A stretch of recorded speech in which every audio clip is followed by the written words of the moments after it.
Hi, I'm Joyce Harper, and I want to welcome you to season 4 of my podcast, Why Didn't Anyone Tell Me This? Together with expert guests and those with lived experiences, we will give you some tools to empower you to live a life of good health and happiness. Today, I am doing a podcast that is long overdue.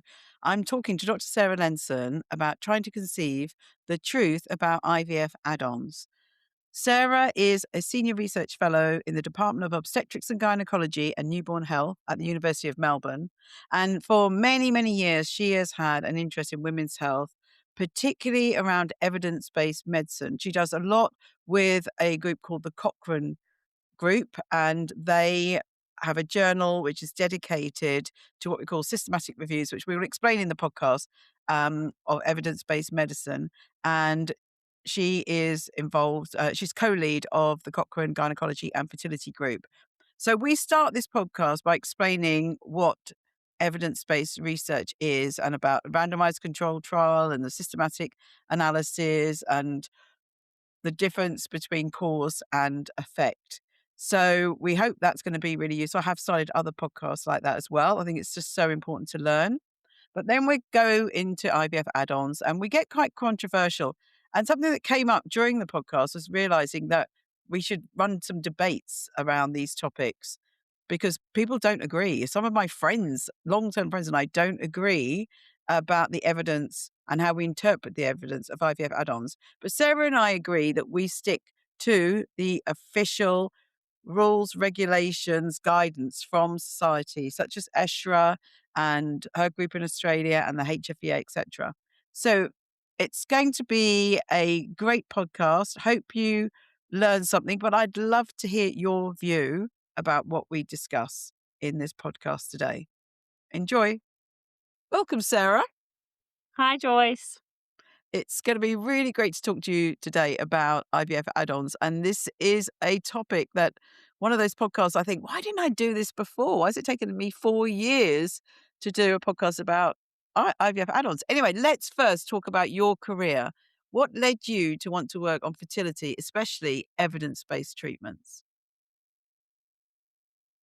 Sure. Well, I guess I actually kind of fell into it because during my undergrad, I became really interested in the randomized controlled trial as a design. Like, I just love the simplicity, the purity, but the power of randomization and how much power that can give you to answer research questions. And it was when I was moving from Australia back to New Zealand that I wanted to get more involved in studying randomized controlled trials, and the Cochrane collaboration's an obvious kind of place to go.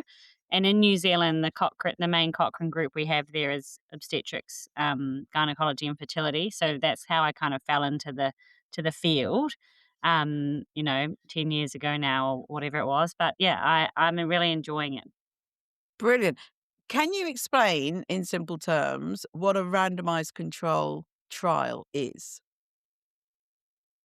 Sure. So it's a type of research study when you want to test whether an intervention has some kind of health outcome. So instead of just kind of like watching what patients or people are doing and they're picking their own interventions and then measuring what happens, you kind of experiment on people, and individual people get randomly allocated, like flipping a coin or rolling a dice. It's random to either have the new intervention that you're studying or to have some kind of control or placebo group. And the power of it is that when you look at the outcomes, so say in our fertility space, we might randomize people to, a new IVF add-on when they're having IVF. So they either have the new add-on or they don't. And then we follow them up and see if they get pregnant and have a baby from IVF. And because we've done it as an experiment, we know when we look at the outcomes, if there's a difference in the two groups in the number of babies born, for example, we know whether it was caused by the intervention or not.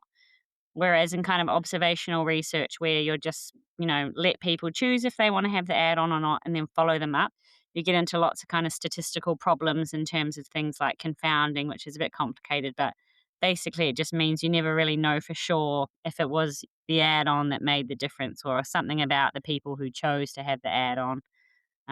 So the randomization really helps you distill down what the true effect of that intervention is. And we're going to talk a little bit about misinformation at the end, but I think while we're explaining the research, I think it's really good. And I have done this as well on several other podcasts, including one with Lauren in January. We talked a bit about the different types of research, but let's just go in a little bit more now. So you mentioned the observational study. So if people on social media are talking about observational studies, they, as you said, they're really not as powerful because they can be so many different confounders. So, say for example, I think Anis Mukherjee just put a reel on today, and she was explaining this, and she was saying it's like saying ice cream can cause skin cancer, but maybe people who are eating ice cream are spending more time outside, so then they're exposed Yeah. to the sun more. So it's that difference between just observing those things and that, yes, you can observe the same endpoint. So in IVF, you can observe, did they get pregnant or not?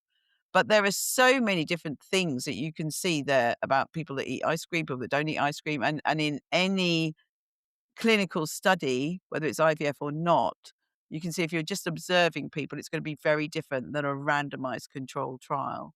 So anything else you wanted to add to Yeah. that to make it clearer? I think that's right. So in those observational studies, you can establish what we call an association. So in your ice cream example, there's an association between ice cream eating and skin cancer. As ice cream eating goes up, the incidence of skin cancer goes up. That's an association. But what the randomization does, it allows the researchers to know if that association is a causal relationship.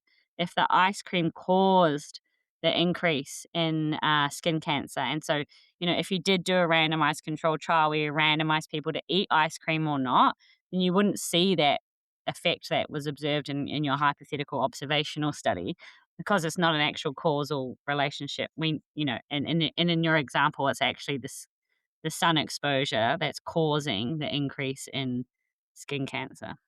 Brilliant. You said all the buzzwords there. Now, you mentioned the Cochrane, and you've done loads of brilliant work for Cochrane, but most people listening are not going to know what Cochrane is. But explain to us about when we've done these randomized controlled trials, explain to us what we can do with those and what the Cochrane does, and a little bit about the Cochrane.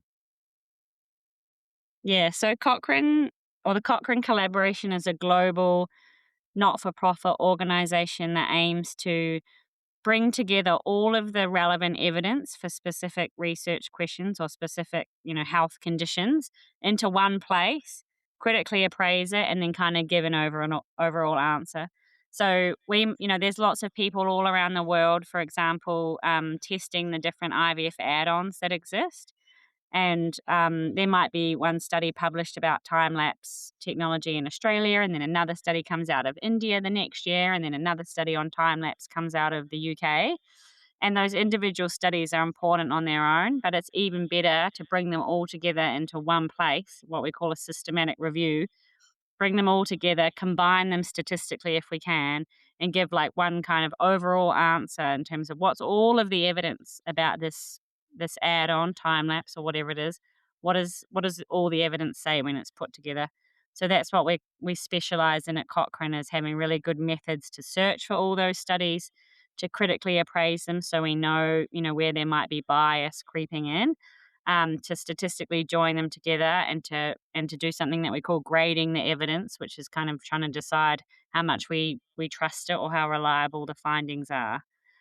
So yeah, we're a big global group. So I'm co-lead of the Cochrane Gynecology and Fertility Group.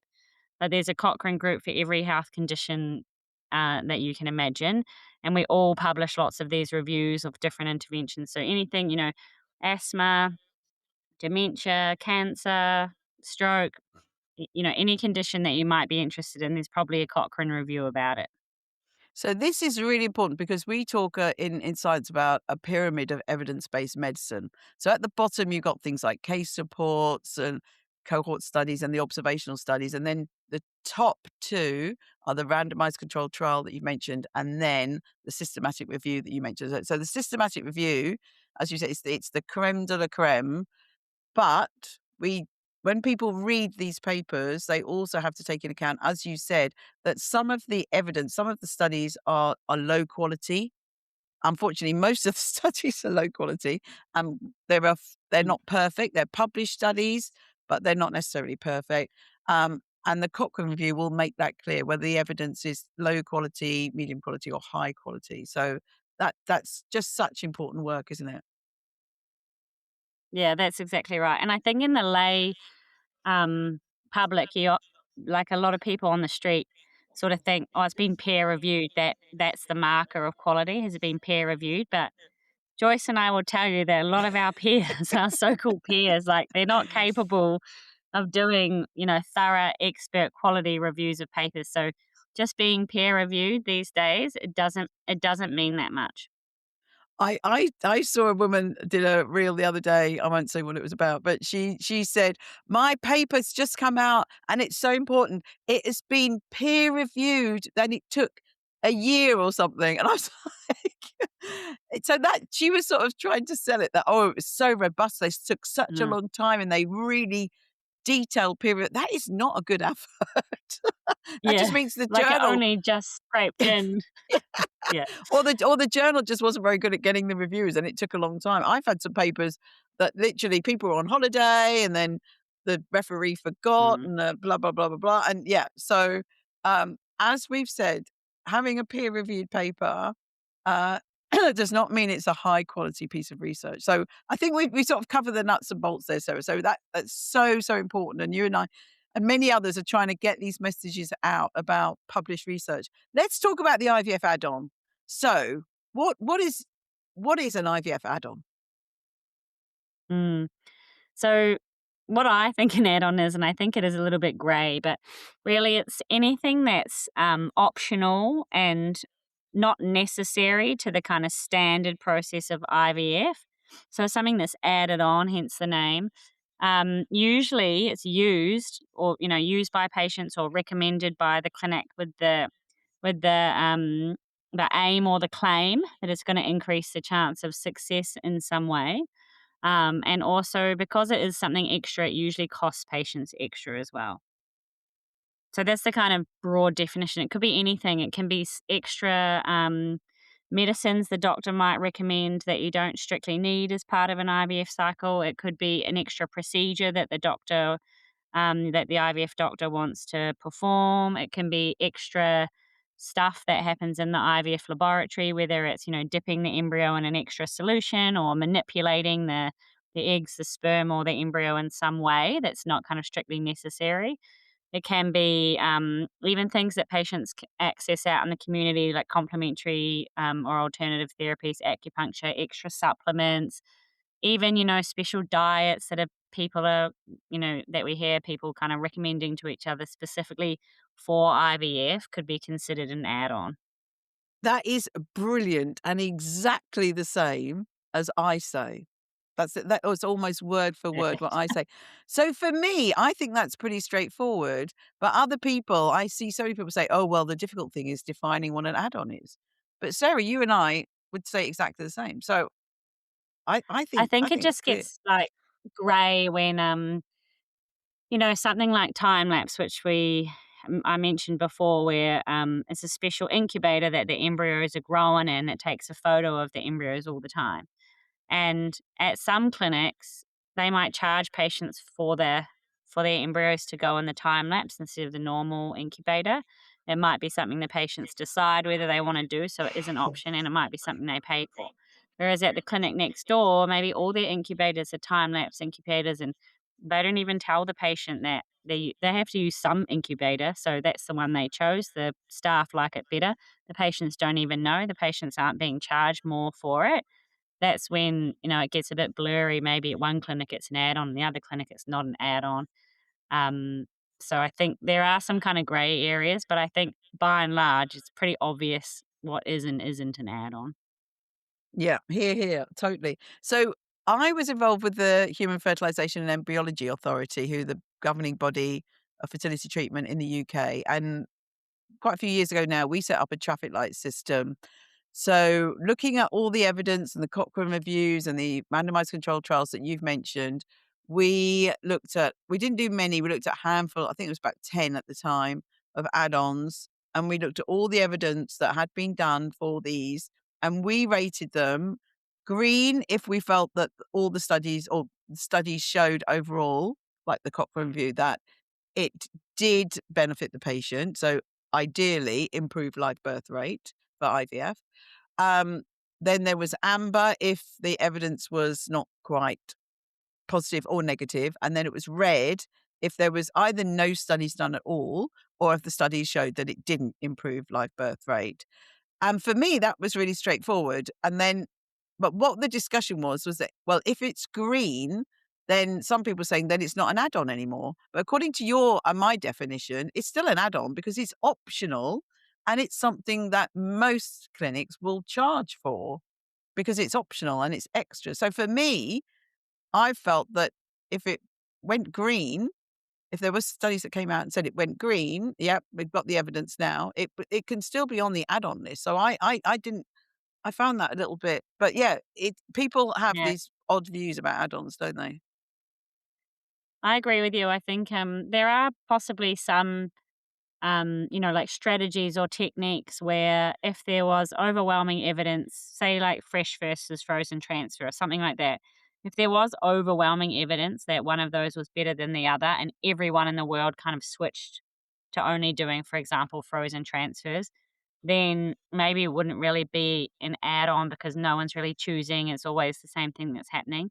Whereas for a lot of these things, they might also come with some risk of harm or cost, so that even when there is established benefit, there's still downsides, and so will still be something that different patients choose to have or not have. And so I think a lot of the time, even which we'll get to, but we're never really in this situation anyway.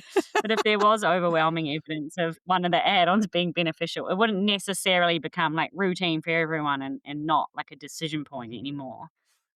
Yeah, that's a good argument. Maybe at some point in the future, it's so routine and so embedded that it wouldn't be an option and a paid option. But as you said, we just haven't got to that stage. So I can see long term certain things would move and become established. But as you said, we're not there. We'll come back to the technique pre-implantation genetic testing for aneuploidy, which I think I need to do a special podcast about. And I think I might Yes, I think that needs a controversially. whole podcast Yeah, that too. is a whole point. And I think what I might do is do it as a discussion, get someone who's really for it and someone who's really against it. And I'll referee. I'll referee in the middle. So I Yeah, think that'll be gosh. one for next year. I'll add on my list. But we'll come back to that in a little bit more detail later. But that is one of the add-ons where in many clinics in many countries, it's just routine now. It's just embedded, Yeah. which is really bad because the HFEA have said that this actually reduces the chance of you getting pregnant, as all the data shows. So anyway, we'll come back to that one. Now let's talk about your work. So as you said, you've been working on this for years and years now, and you've set up a new website called Evidence-Based IVF. Why was it important for you to do this? Yeah, so that's right. I've been working in the area of add-ons for a long time, and we've done a lot of Cochrane reviews summarizing the evidence and, a lot of the time concluding there's no evidence this helps. And that term, that no evidence, is a little bit tricky because it can mean two things, really. It can mean we have evidence that this doesn't help, so we know what's going on. We have good evidence, and it doesn't look like this add-on makes a difference.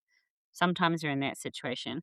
More often, we're basically saying we have no idea. There's no evidence in any direction. There's almost no evidence. The evidence we have is really low quality, really small numbers, lots of risk of bias, or for whatever reason, we just don't trust it. And I think just seeing the proliferation of these add-ons that are available. I mean, we were talking before, maybe before you were recording, that when ESHRE, the big European Society for Human Reproduction and Embryology, like the big IVF society in Europe, was looking at the evidence for add-ons, I think they reviewed 40 different add-ons. So there is just this crazy number of extra things that patients have to think about. And so we wanted to make a resource to really help patients, in that decision making. We've seen that the existing information sources that patients tell us they use, IVF clinic websites and social media, fall far below what we might set as a standard of a good evidence-based level of information. They're always over-promising, over-claiming, marketing language, kind of marketing spin about how this clinic uses this treatment and come here, we're at the front of the curve kind of thing.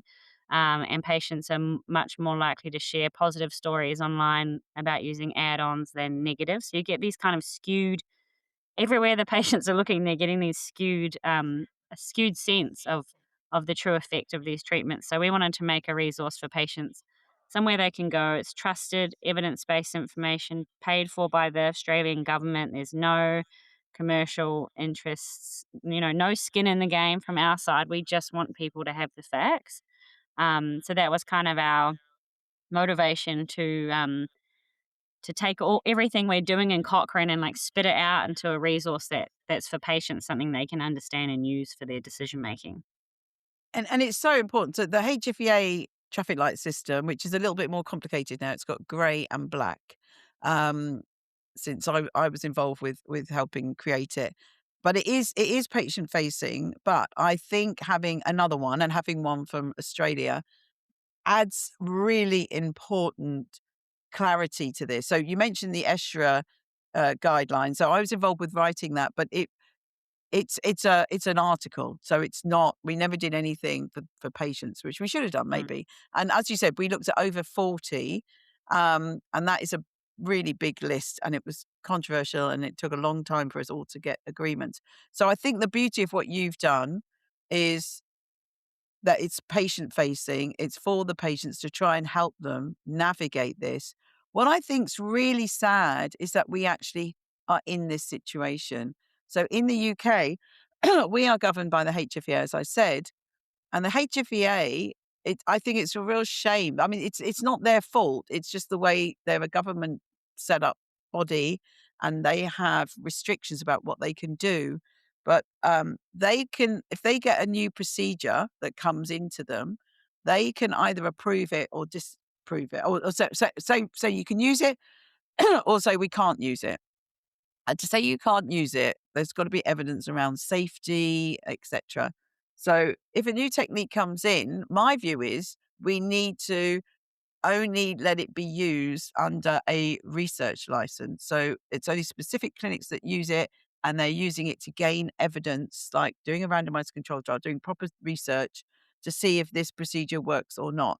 Then, if the evidence showed that this procedure was beneficial to the fertility patient, then it could go on the approved list. But that's not happened. So now we've got this real mess globally where there's all these procedures, over 40 of them, that are out there being offered and marketed in a really clever way to vulnerable people going through IVF. I've been through IVF. I know you'll do whatever your doctor says. If they said, right, do this, stand in a corner for half an hour a day with a pint of milk on your head, you do it. If you thought it might improve your chance of getting pregnant, and pay me £1,000 for the privilege. Okay, I'll do it. I'll do it. You feel so. I think what you've done, and you mentioned you've done the work looking at how Australian fertility clinics market these things, and we've done the work on the UK clinics. So I think it's so important having this. Now, on your website, you've got 3 separate categories. You've got pregnancy, live birth, and miscarriage. Can you explain a bit more why these are so important for the patients? Sure. Yeah. So for every add-on we look at, we have those outcomes at a minimum, and we chose them in collaboration with our patient collaborators, because the website was produced by our research team, but we had a big group of patients helping us design it, and also people working in the IVF clinic, doctors and embryologists and stuff. And those are the 3 outcomes that really came out as being most important. I mean, obviously, the goal of IVF for everyone is to have a baby. So that is the kind of primary focus. That's something we focus on at Cochrane. And like most of the time, good randomized controls, for example, they'll say our primary outcome, the outcome that we really care about the most in the study, is live birth. But for lots of different reasons, lots of research doesn't publish live birth. So lots of studies get done, and they don't they follow up patients for their first pregnancy scan, and then the patient's discharged out of the clinic, and then see you later, and they don't follow them up to find out if they had their baby or not. So lots of studies get published, and they only have pregnancy data. So that's kind of like the second best outcome to include, and we include it so that we have more numbers to use to look at, because otherwise we'll lose maybe half the studies on average don't have live birth data. And then miscarriage is another really important outcome for patients. Having a miscarriage is really devastating event. And so, you already mentioned PGTA before, but that's something that PGTA aims to reduce the chance of miscarriage. And if that's all it does, patients will want it, because especially patients who've had a miscarriage before, they tell us, I'll do anything to kind of reduce my chance of having that again. That was really, really awful. So that's why we landed on those three outcomes at a minimum. We also have for PGTA, you can't really get away with not talking about PGTA. You're talking about add-ons. For PGTA, and some of the other outcomes that we will add, some of the other add-ons that we might add soon. We also have the cumulative outcomes. So it's a little bit complicated, but when people are having an IVF cycle, they often get multiple embryos, or if they're lucky, they get multiple embryos. And you can either just look at the outcome of one single embryo transfer, did it work or not? Or sometimes it's really important that you actually look at what happens across the whole IVF cycle. Did the person get pregnant and have a baby or not, once I've looked at every embryo transfer from that cycle? And that's called the cumulative outcomes across the whole cycle. And that we look at those outcomes for add-ons where it really matters, like PGTA, because PGTA kind of tells the IVF team, like, don't transfer that embryo. That embryo has a chromosome problem. And so it's important that we look at what happens to the whole IVF cycle in case they're, excluding embryos that they could have actually had reproductive potential. So live birth, clinical pregnancy and miscarriage, and then sometimes cumulative live birth, cumulative clinical pregnancy and cumulative miscarriage as well. Yeah, you've explained that really well. I know it's a lot for patients to take on, but in my experience, and thousands of IVF patients I've talked to, they are clued up with all these words and this how all this works together. I'm gonna come back. We will come back a little bit more to PGTA because I know Joyce us both mad. But before we do that, Mm. how did you decide which add-ons to look at? You said you're going to add some more, and it is a lot of work. And I mentioned that HFA, I think we did 10. I think they've got about 13 on their website now. I'm not quite sure. And with Esra, we looked at over 40. How many add-ons have you got on your website now? And you said you're going to look at some more. So how did you decide the first batch? So when we launched in April 2025, we had 10. I think we have 13 now. I need to double check. And we will keep expanding it. But like you mentioned, it really is a lot of work, because it's once we've kind of put the add-on the website, then we set the timer, and 6 months later we come back and we search for new studies. And if we have them, well, then we have to go through this kind of long process of adding that into the evidence and updating the website. So we will keep expanding, and I think we just added natural killer cell testing last week, and which was kind of an easy one because there were no trials. We still had to do the big search though. And then soon we'll be adding heparin, with blood thinners, and we've had lots of requests for things like CoQ10, melatonin supplements, nicotinamide. All of that stuff's really big on social media at the moment. So I think we're going to start focusing a lot on some of those supplements that are getting discussed a lot. So the original 10 was decided by a mixture of like what's popular, what are patients asking about, and also where is there potential for harm that we don't want to leave unaddressed. So that's how we kind of landed on the initial 10 that we listed, but we will keep expanding it over time, and we're really happy to hear suggestions for what we should and shouldn't kind of address on there. Yeah, it is a lot of work. I mean, help with HFA and Esra, it's a huge amount of work. Um, and yeah, those the supplements you mentioned, that's so hot for me because we've just submitted 2 papers looking at what's in female fertility supplements and then also how they're being marketed. And yeah, I won't tell you the results yet, but it's Mhm. shocking. It's a I bit can of a shock. guess, I'm sure. It's actually the fertility supplements weren't as bad as the menopause supplements. We've done the same study on menopause supplements. Much, much worse. Menopause supplements really, anyway, that's another story, the supplements. I'll do more about that Mm. next year.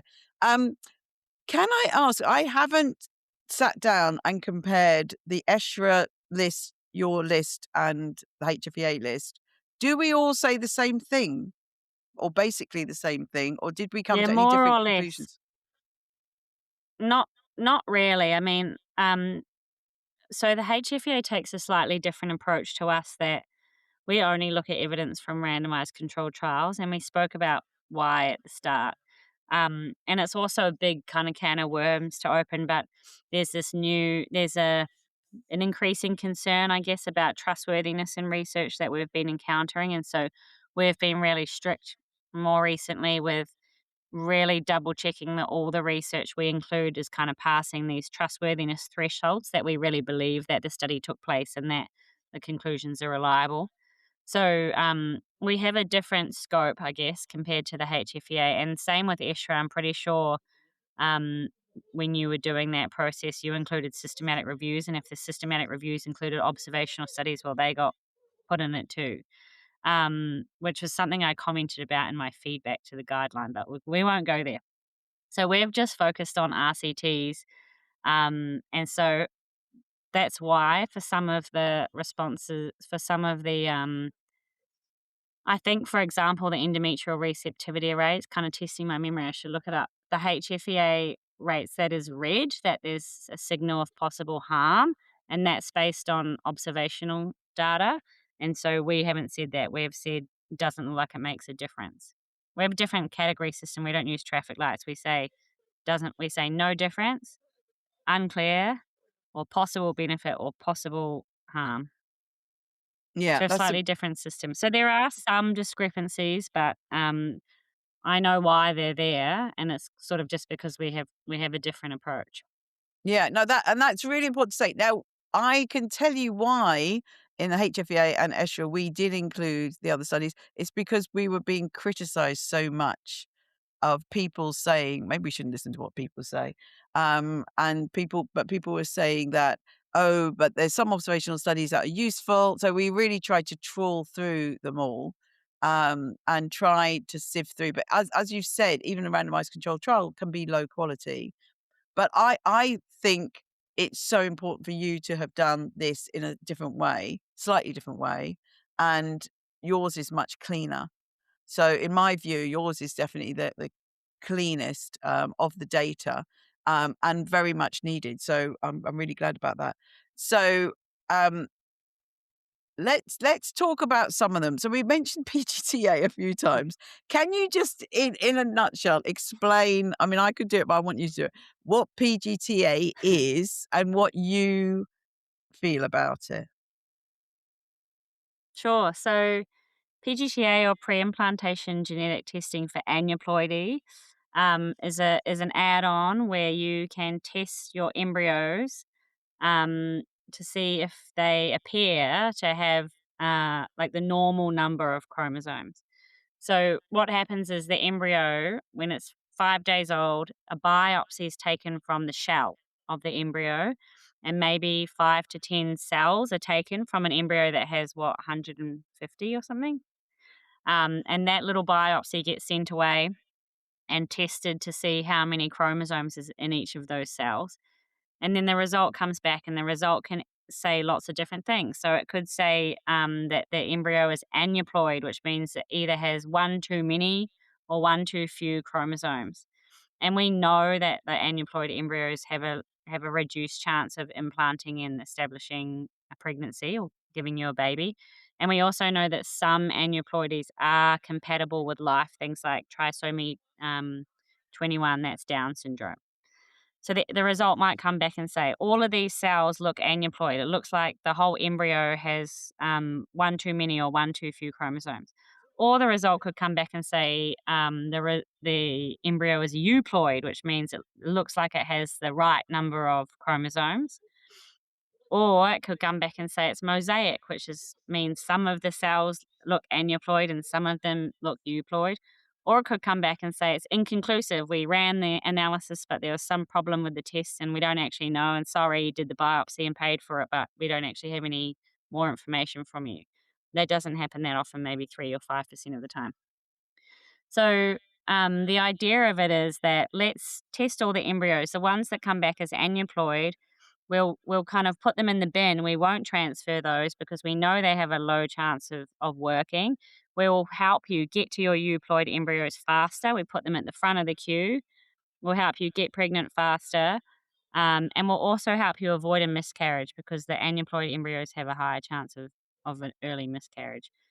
But the problem is that the test isn't perfect, so sometimes the results are false positives. So it comes back saying aneuploid.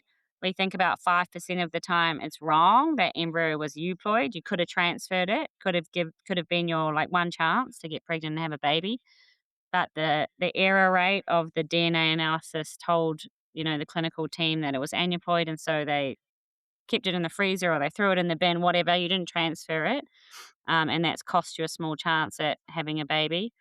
The mosaic and the inconclusive embryos, they're also difficult for patients, I think. Like a lot of the time, even now we have this kind of growing evidence now that mosaic, the low and medium level mosaics, I mean, this is getting maybe too technical, but that those embryos actually have almost as good a chance as a euploid embryo of resulting in a healthy baby.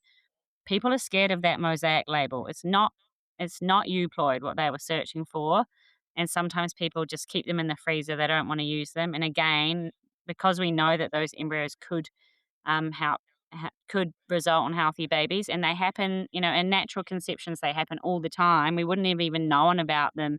We would have just transferred them if you weren't having PGTA. And now that they have this mosaic label, bit nervous, maybe we don't use them. That's a possible problem. And the second part of the problem with the testing is that because it's taking the biopsy from the shell of the embryo, it's not taking the biopsy from the what we call the inner cell mass, which is actually going to form the fetus or the baby down the track. And we know sometimes that the shell is not the same genetic makeup as the inner cell mass. So again, we could be getting it wrong. So there is a lot of this um, concern that and what we kind of think of as like maybe the problem with PGTA is, yes, the evidence looks like it does reduce the chance of miscarriage. We think it does that. But it could also reduce your overall or your cumulative chance of having a baby from IVF because of all those problems, because it's throwing away embryos that were fine, or it's getting the result wrong, or even the biopsy itself, taking those 10 cells from the shell, it could reduce the health of that embryo just by taking a biopsy. So I think I think it's almost definite that PGTA reduces the cumulative live birth rate. It's just that we don't know by how much. Is it tiny?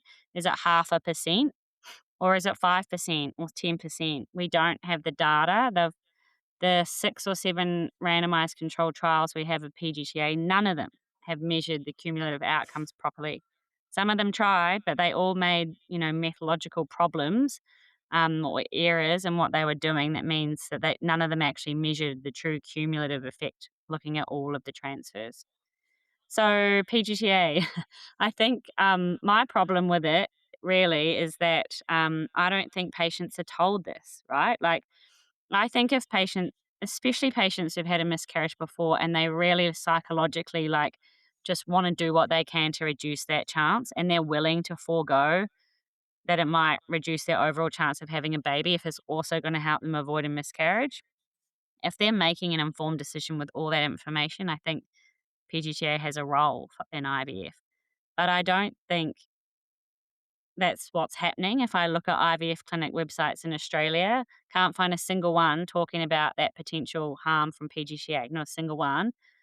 And plus, in some parts of the world, in the States, the PGTA rate is so high, it's just become like a cultural norm almost. It's not really, people have stopped thinking about the possible harm, I think, from PGTA because everyone just does it. Everyone just does it there now, like you were saying. It's almost become routine in some settings. And I think that that's probably a problem. I don't think all of those patients really need it. What do you think? Beautifully put. Again, beautifully put. Well, where I've been sitting. So I started working on PGT, so doing this similar thing but for inherited disease in 1992, and it absolutely breaks my heart that for over 30 years I have been standing up saying there is no evidence that PGTA works. And that breaks my Mm, heart. I really, really wanted studies to come in and make it work, show me that it worked. I am not happy that I'm standing up and saying for 30 years, it still doesn't work.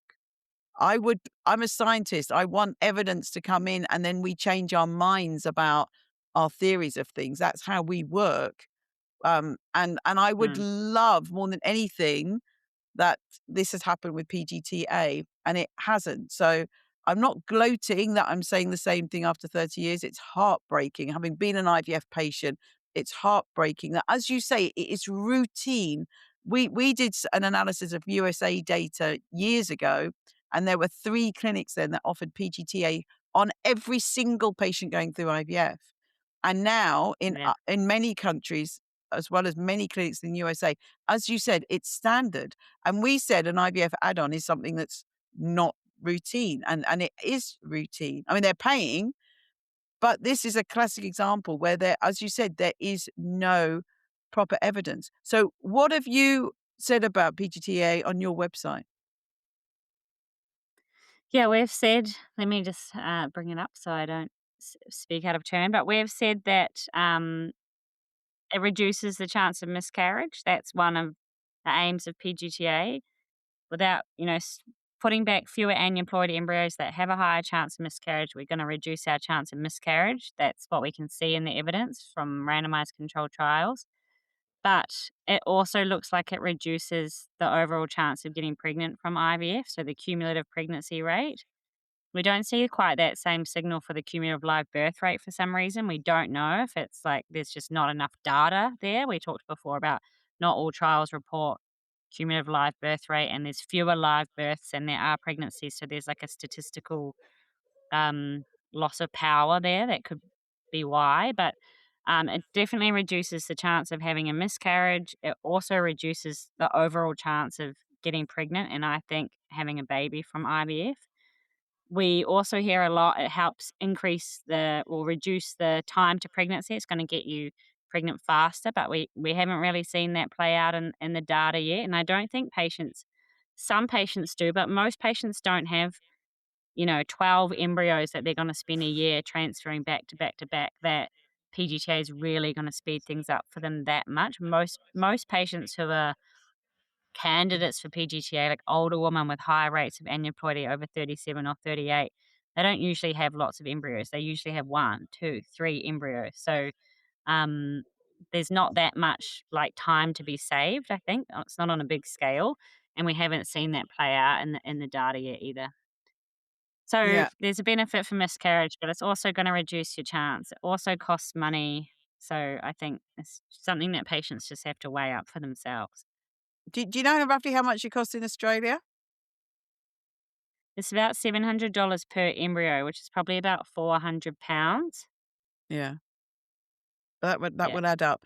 And you mentioned there, we didn't mention before, which we should, you did briefly mention that women, I know that I hate to put this on women, but women as we age, because our eggs are all there from when we're born, before we're born, um, the chromosomes that we've been talking about are really susceptible to become a bit abnormal, or what's the other word I often use? Anyway,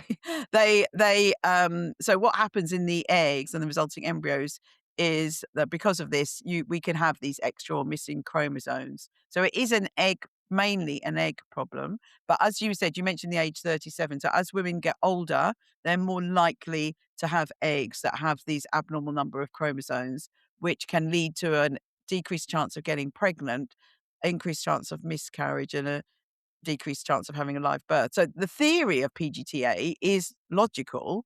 It just doesn't work. And as you said, what happens is that older women actually produce fewer embryos. So if you've got 1 or 2 or 3 embryos in your dish, I would not do PGTA, or I wouldn't do PGTA anyway. But yeah, if you've got 12 embryos, as you said, then maybe. But how many people have 12 embryos? And I've asked so many clinics, if you've got 12 embryos, you've had a really amazing response. You're going to get pregnant anyway. So the other thing with Mm. PGTA is you have to freeze your embryos. So I'm not convinced about this getting pregnant quicker.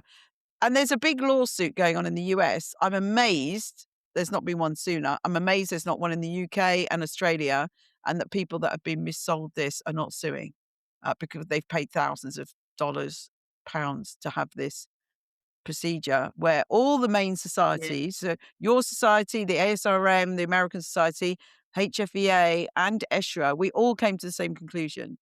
So it's just one of these examples that it's just amazing that it's out there. And so that's a terrible one. Yeah.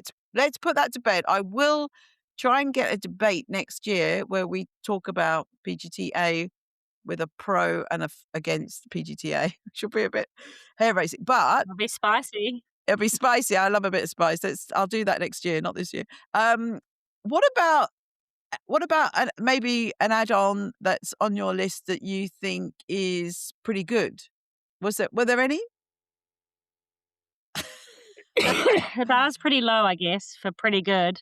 Yeah. Um, one yeah, one that, we sometimes talk about possibly is embryo glue. So, look, we have quite a few studies. There's 11 trials reporting data on the outcome of pregnancy with and without embryo glue. And the problem is some of the new big studies show there's no benefit from embryo glue.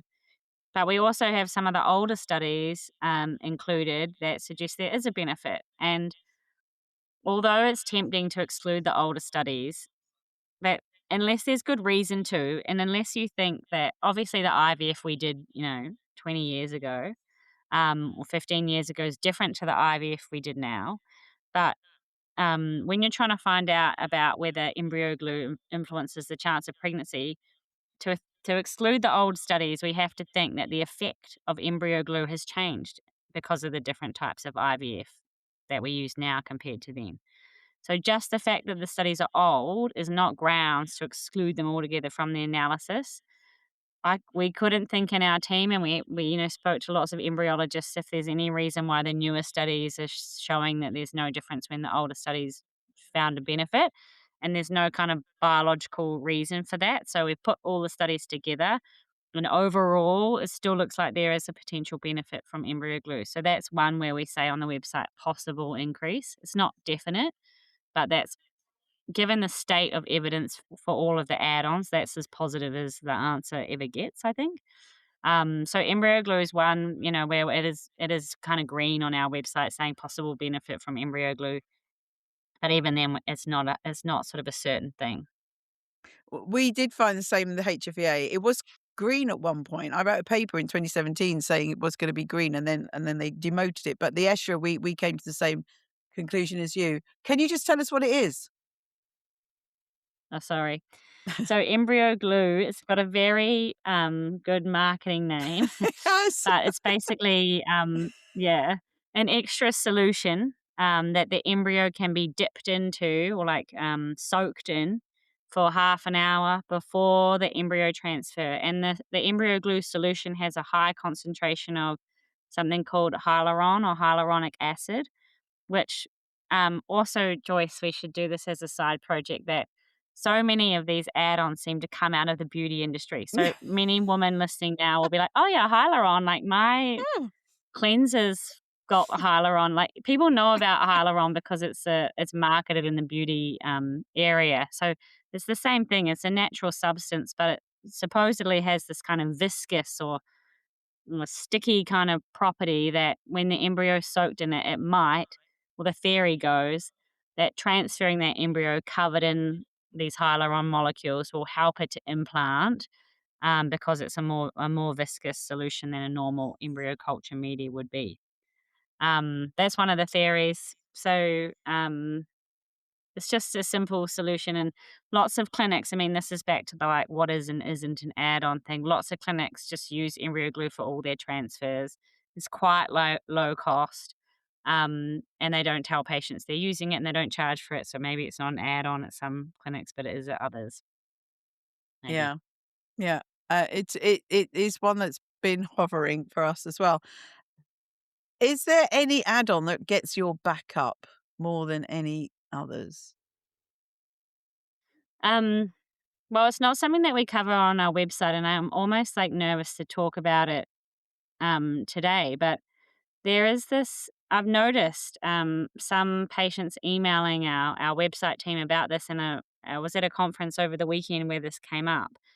That the mitochondrial um, donation technique, something that's been introduced, under a special license in the UK and sort of in Australia very recently to help people with who carry a mitochondrial disease avoid transferring that disease to their offspring by using a donor egg, and you put your genetic material into the donor egg, which has the donor's mitochondria in it instead of your own to avoid passing it on, right? That's being marketed now to women as a way to kind of like rejuvenate their chances by just for old reproductive age or IVF failure, doing these spindle transfers or doing these transfers of your DNA into a donor egg of a younger woman in the hope that it's going to offer some kind of advantage. That one gets my back up because it's experimental enough as it is for the purpose it was introduced for. Um, and it really, there's very, very, very little research being done outside of the um, mitochondrial disease space that it worries me that that's being offered to patients already as like a rejuvenation option. Have you heard Oh. about that? Yes, yes, yes. So years ago, when they started doing this, so the mitochondrial technique was developed for it's something you inherit your mitochondria from your mother. So it was developed. There's some women that carry a genetic abnormality, and their children have a really severe disease. So they developed this technique for that, for treating those women. And there's a lot of work that happened in Newcastle in the UK, and there's been some births and some bit of controversy about it. But anyway, lots of controversy about it actually. But what I said at the time, people are spending so much time and energy discussing this and working on it, and it was treating such a tiny number of people. It's less, few Mm. less than a few hundred actually of people affected by this. It's very, very rare disease. But I could see what was going to happen.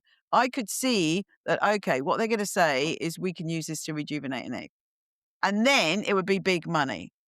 So that was always Yep. bubbling under for me that this was gonna happen. And wow, it scares me because I think the less we manipulate an egg or an embryo when we're doing fertility treatment, the better. And I think this is just too extreme, really too extreme. But I'm really glad you Yeah, it mentioned feels it. very extreme to me.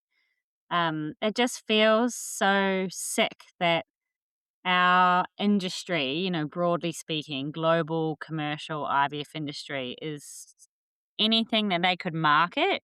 Yeah, Doesn't matter if it works, doesn't matter if it's safe, doesn't matter whatever. And as long as they know patients are willing to pay for it and they can get it on the market, it's on the market.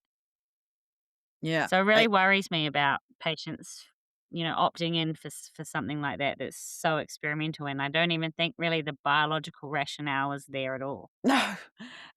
The You and I both looked at fertility clinic websites in our own country, and I can totally see you've mentioned marketing, and I'm doing lots of research on marketing now because it is the way science is communicated.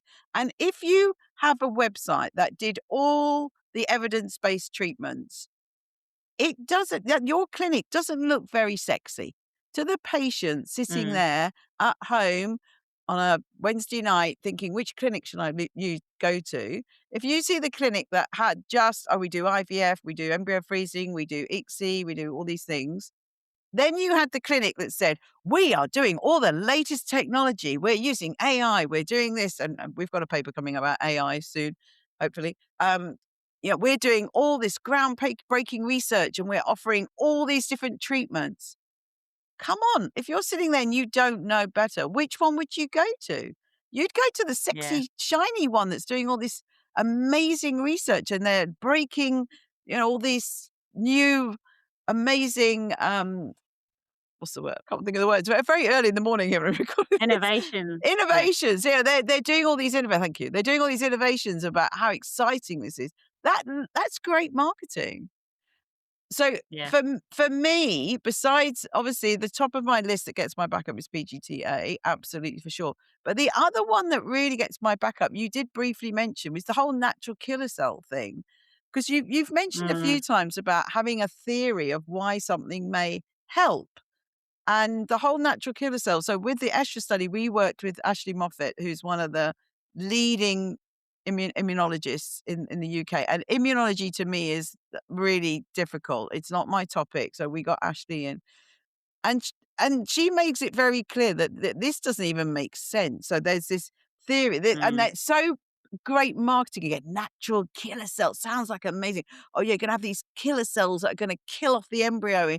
They won't let the embryo implant in your womb.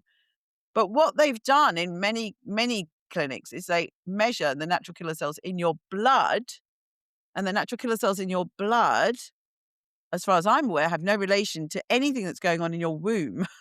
We did do some work on yeah. this years ago that we never actually published. But Ashley was on a program about IVF add-ons years ago. I think it was a Panorama.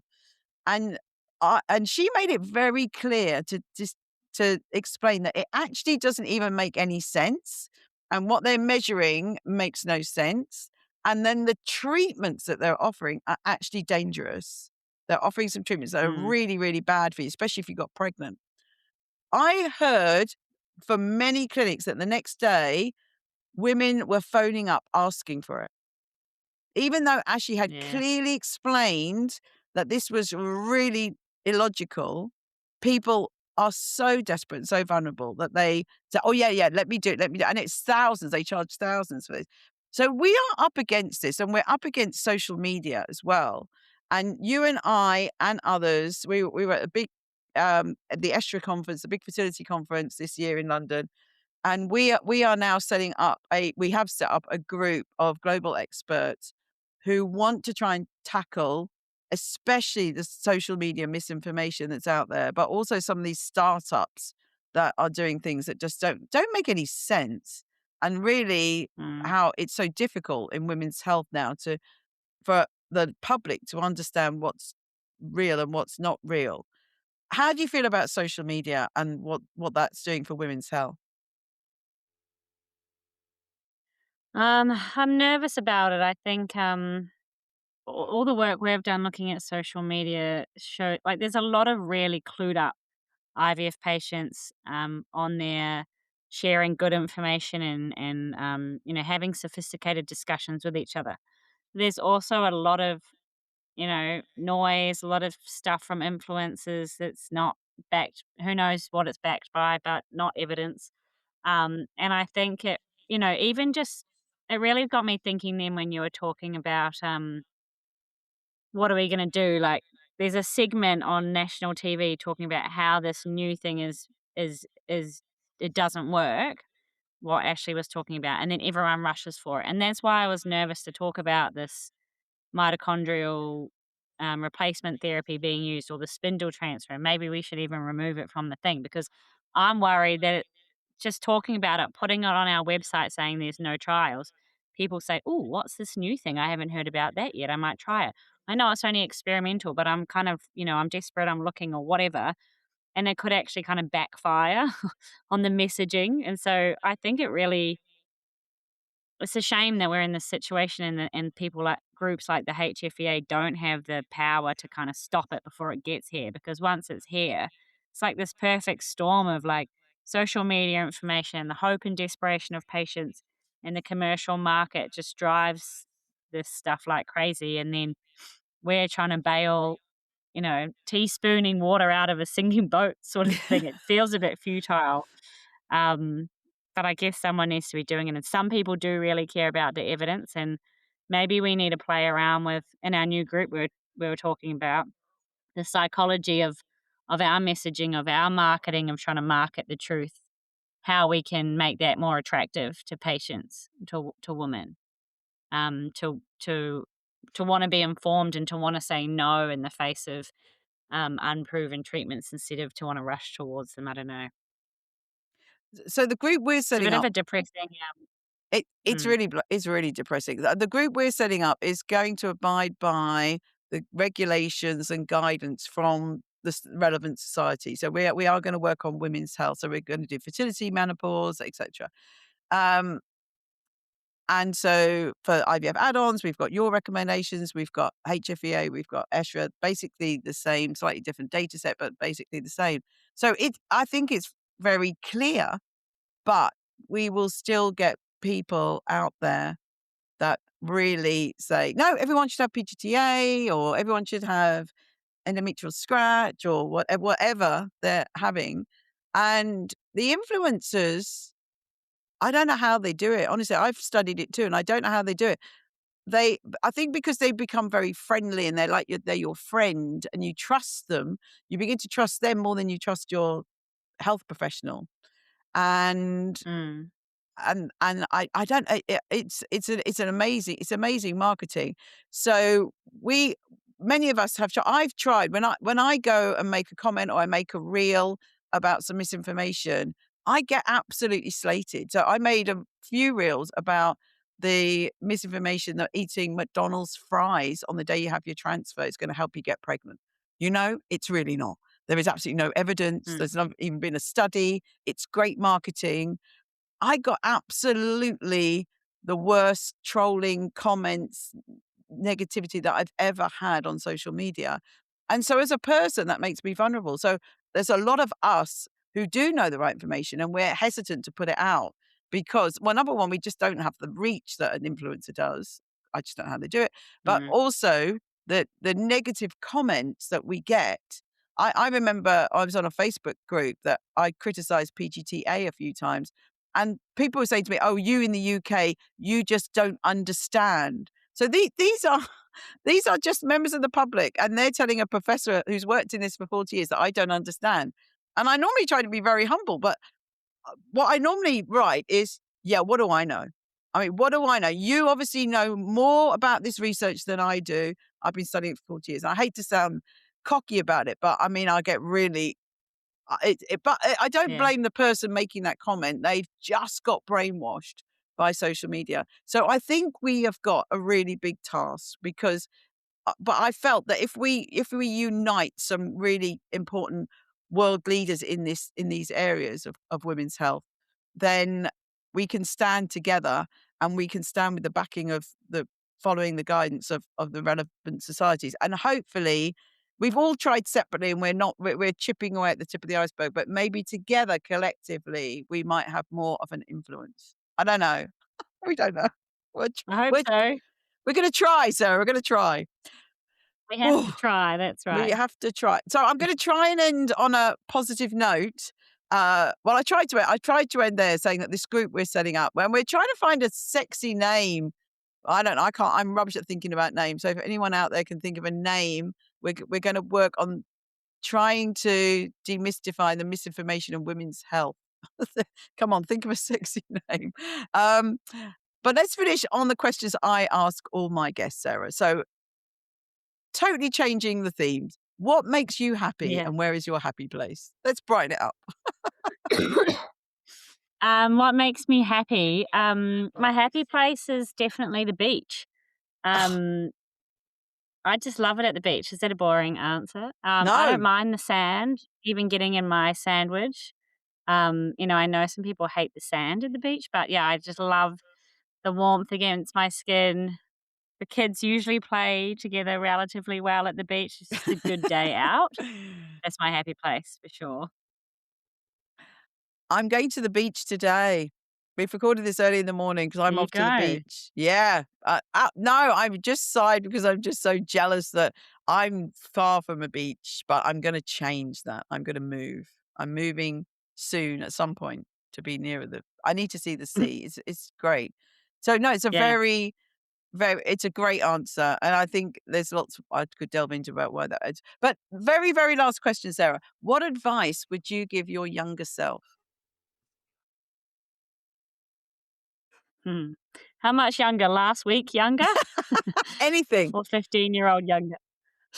No, I don't know. I think, maybe one piece of advice, I think this is a bit cliche, but, we're always so scared of failing, like not doing things because 'cause we're worried, we're embarrassed ourselves, or we'll fail and then we'll I guess, will feel ashamed or embarrassed. So I think just to go for it. And sometimes I really, when I'm really nervous and I about putting my hand up for something or asking for something that I think that I should am entitled to or should go for, but I just feel like a bit sick about it.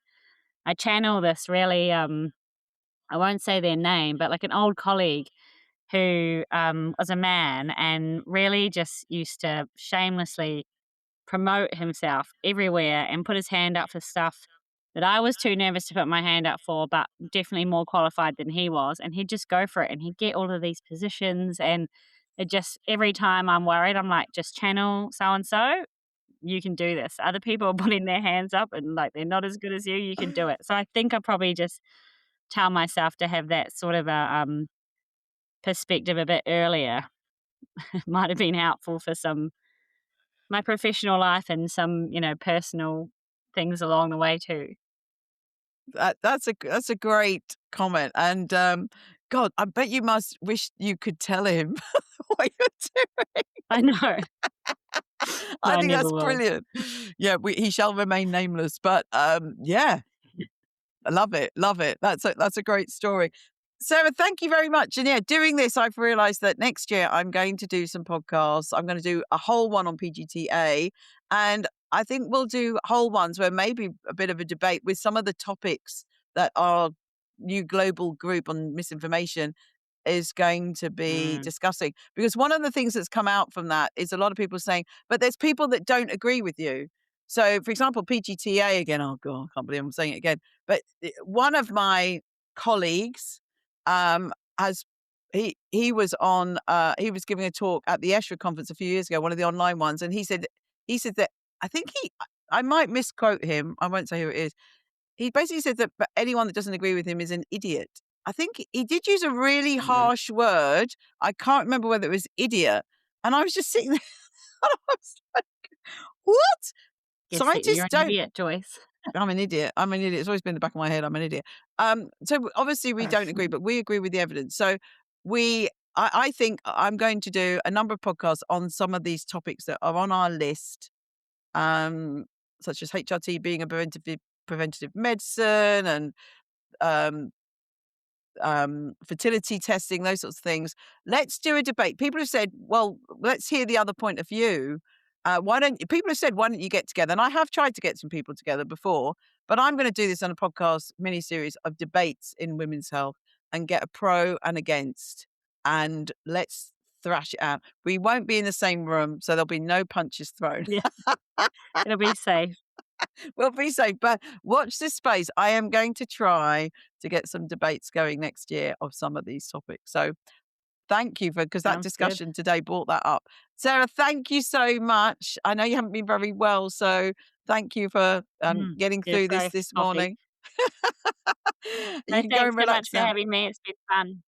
Been a real pleasure. Thank Have fun at you. the beach, Joyce. I will. Bye.